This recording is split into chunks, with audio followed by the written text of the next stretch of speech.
Colombia के घने Amazon जंगल के ऊपर एक छोटा सा सेस्ना प्लेन उड़ रहा था, लेकिन अचानक वो सबसे बड़े खतरे में फंस जाता है।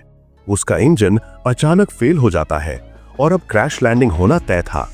प्लेन में सवार थे एक माँ और उसके 4 मासूम बच्चे, जिनमें सबसे छोटा महज 11 महीने का था।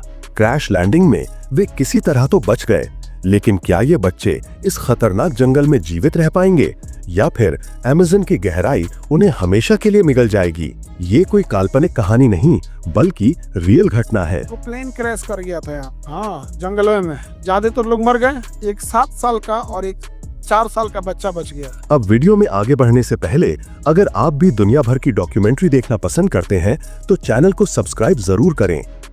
ये घटना कोई ज्यादा पुरानी नहीं है। दरअसल 1 मई 2023 की सुबह कोलंबिया के कैकेटा प्रांत का आसमान साफ था। छोटे से एयर स्ट्रिप पर एक सफेद रंग का सेस्ना 206 प्लेन यात्रियों को लेकर उड़ान भरने के लिए तैयार खड़ा था। ये कोई बड़ा हवाई जहाज नहीं था, बस 6 सीटों वाला छोटा प्लेन जो अमेज़न के घने जंगलों और नदियों के ऊपर से उड़ते हुए अपनी मंजिल तक पहुंचने वाला था। लेकिन उस दिन इस प्लेन की किस्मत में मंजिल नहीं बल्कि त्रासदी लिखी थी। प्लेन में कुल 7 लोग सवार थे, पायलट, एक सह पायलट, एक माँ और उसके 4 छोटे बच्चे। सबसे बड़ी बच्ची थी 13 साल की लेस्ली, उसके बाद 9 साल की सोलेनी, फिर 4 साल का टीएन और सबसे छोटा था 11 महीने का शिशु क्रिस्टिन। ये पूरा परिवार अमेज़न के ऊपर से यात्रा कर रहा था ताकि वे अपने गंतव्य तक जल्दी पहुंच सकें।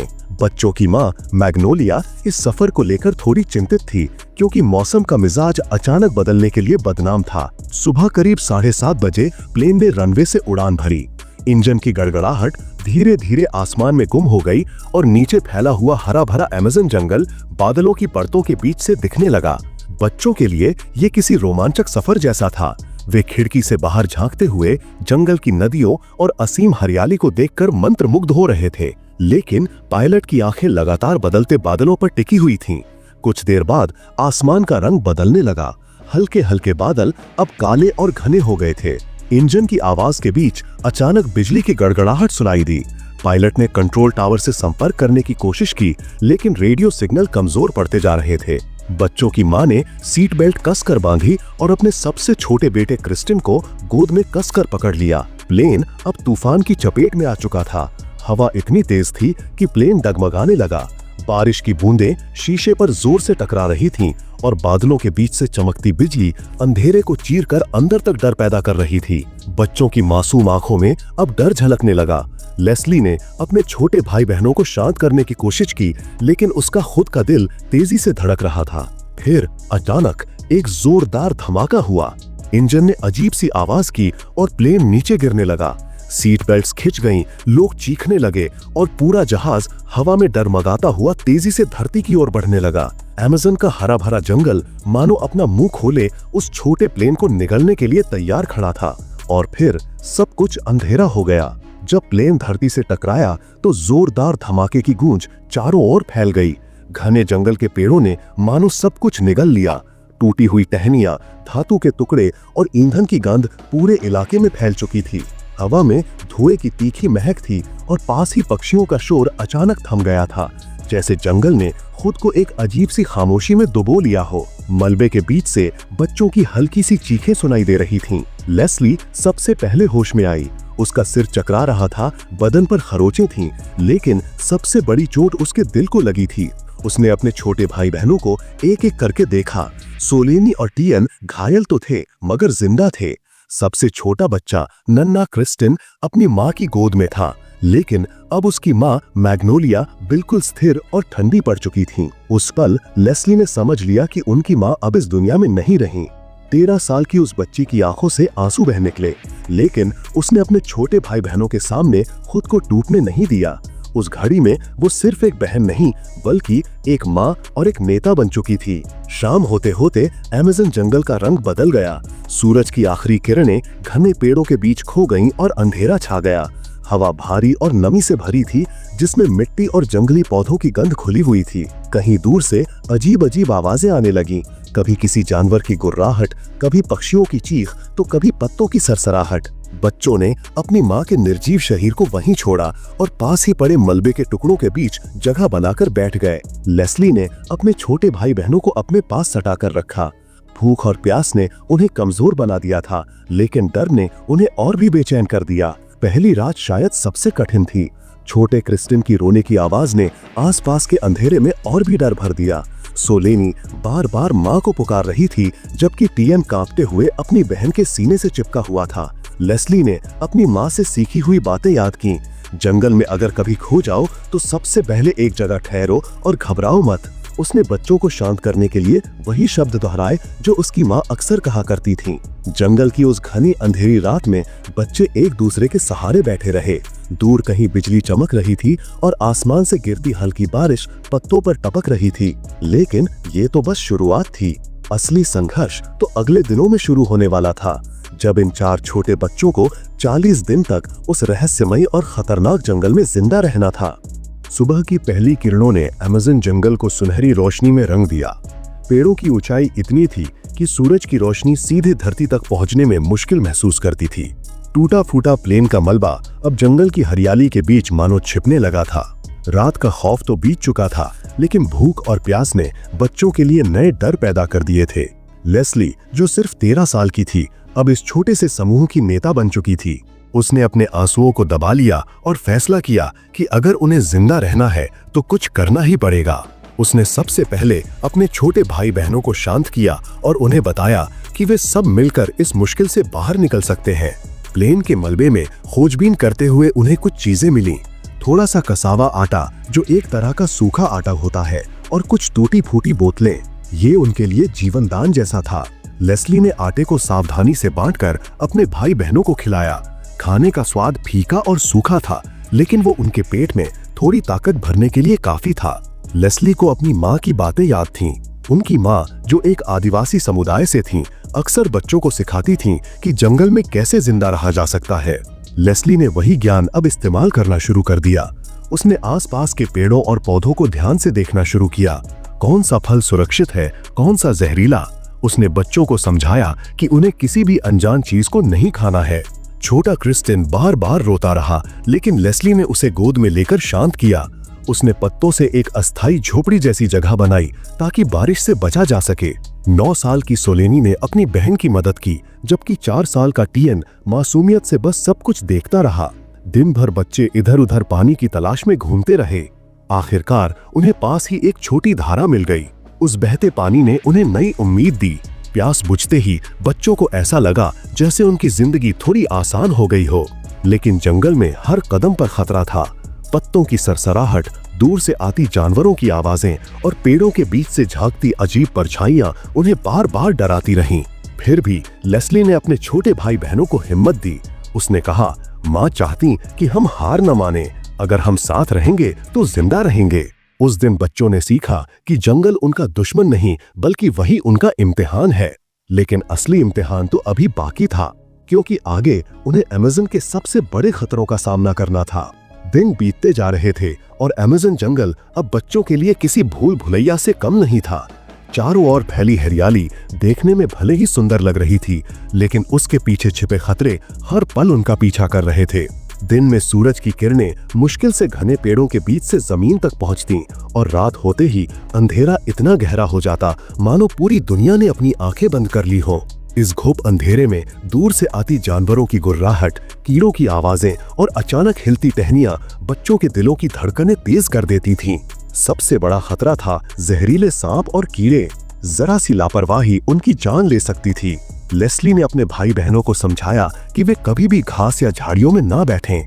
उसने पत्तों से छोटी सी जगह बनाई ताकि वे रात को उसमें सो सकें और जमीन पर सीधे लेटने से बचें। भूख उनका सबसे बड़ा दुश्मन बन चुकी थी। कसावा आटा धीरे धीरे खत्म हो रहा था। लेस्ली ने सुरक्षित फलों और पौधों को पहचानकर इकट्ठा करना शुरू किया। कभी उन्हें खट्टे मीठे जंगली फल मिल जाते तो कभी सिर्फ पत्तों का रस चूसकर काम चलाना पड़ता। छोटे बच्चे बार बार रोते, लेकिन लेस्ली उन्हें हिम्मत देती। देखो, हम सब साथ हैं, हमें बस थोड़ा और सहना है। बारिश भी उनके लिए बड़ी मुश्किल थी। अमेज़न का मौसम बेहद अनिश्चित था, कभी तेज धूप तो कभी मूसलाधार बारिश। बारिश में भीगने से उनका शरीर ठंडा पड़ जाता और छोटे क्रिस्टन को बार बार बुखार जैसा महसूस होता। लेस्ली और सोलेनी ने बड़े पत्तों से अस्थायी छत बनाई ताकि वे अपने छोटे भाइयों को बचा सकें। लेकिन जंगल सिर्फ मौसम या भूख से खतरनाक नहीं था, वहाँ जंगली जानवर भी थे, जगुआर, बंदर और अजीब सी आवाजें करने वाले पक्षी। रात में जब झाड़ियों में अचानक हरकत होती तो बच्चों की सांसें थम जाती। वे एक दूसरे से लिपटकर आंखें बंद कर लेते और प्रार्थना करते कि वो आवाज सिर्फ हवा या कोई छोटा जानवर हो। थकान और डर के बावजूद लेस्ली ने हार नहीं मानी। उसने अपने छोटे भाई बहनों को हर रोज नया भरोसा दिया। कभी वो उन्हें कहानी सुनाती, कभी माँ की बातें याद दिलाती। ये सिर्फ शरीर की नहीं बल्कि हिम्मत और उम्मीद की लड़ाई थी।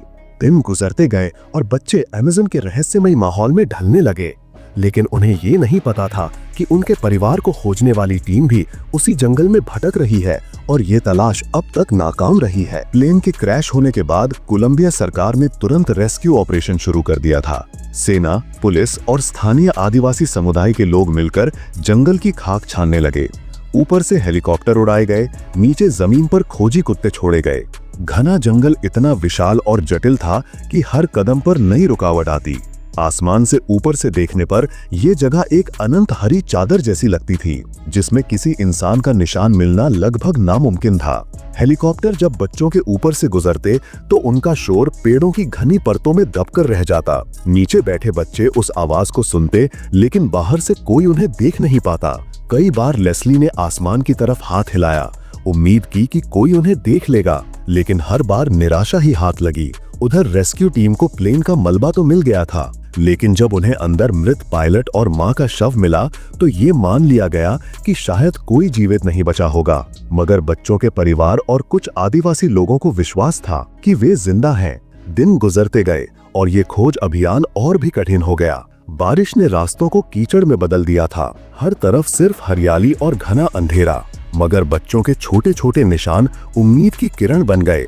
कभी कोई आधा खाया हुआ फल, कभी छोटे पैरों के निशान, कभी फेंकी हुई कपड़े की पट्टी। ये सब इशारा कर रहे थे कि कहीं ना कहीं वे अभी भी जिंदा हैं।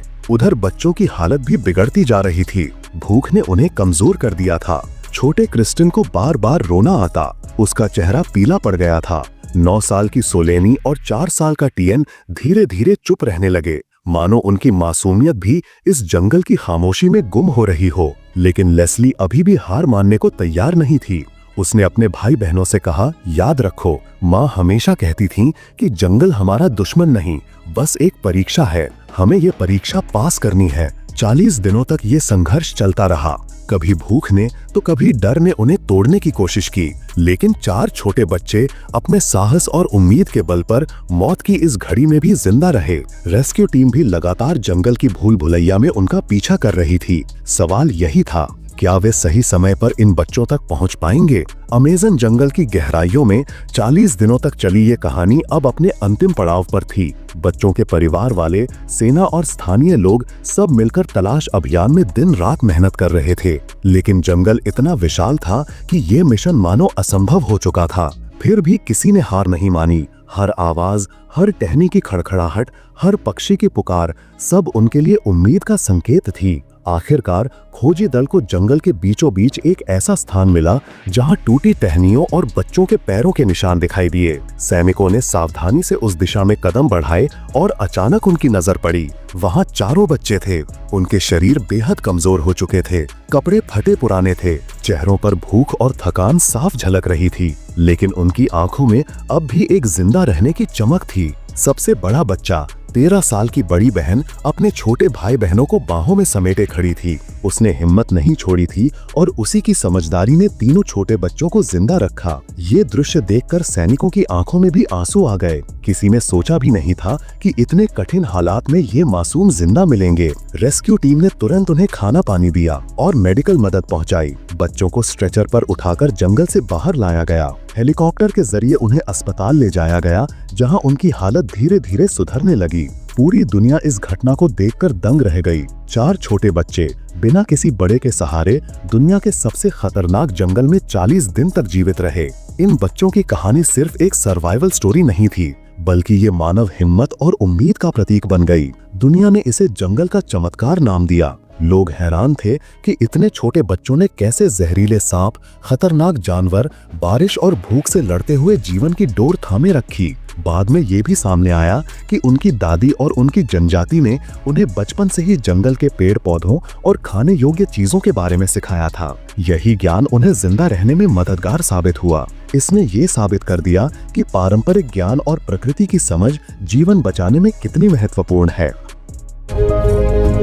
हमारे वीडियो को लाइक और अपने फ्रेंड्स से शेयर जरूर करें। अगर आपके कोई क्वेश्चंस हों तो नीचे कमेंट्स में लिखें।